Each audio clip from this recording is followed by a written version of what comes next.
La campanella suonerà in anticipo a Marostica già domani mattina, 18 giorni prima rispetto all'inizio ufficiale del nuovo anno scolastico. Una parte degli alunni dell'Istituto Comprensivo Dalle Laste varcherà la soglia della scuola. Alle 8 puntuali arriveranno in aula dopo il lungo fermo dovuto prima al lockdown, poi alle vacanze estive.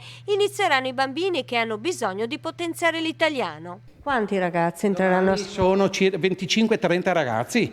Abbiamo predisposto delle aule, verranno usate sempre solo quelle, con tutti i crismi previsti dalla normativa, che sono appunto la distanza di almeno 1 metro, l'uso di mascherina quando è necessario, l'attenzione alla salute, la pulizia delle mani e la possibilità di tenere l'area sempre arieggiata finché il tempo lo permette, insomma.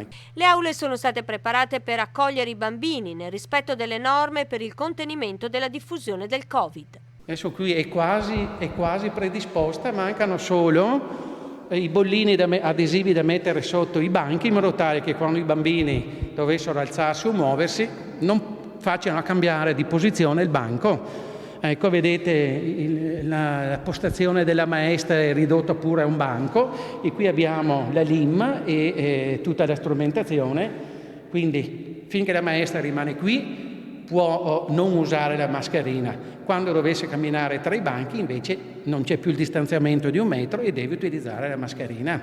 Stiamo anche pensando in realtà a delle visiere più che delle mascherine, perché specialmente i bambini piccolini hanno bisogno di vedere la persona, anche come articolare la bocca e così via. La mascherina crea una specie di separazione. Noi, se sarà possibile, utilizzeremo per gli insegnanti le visiere.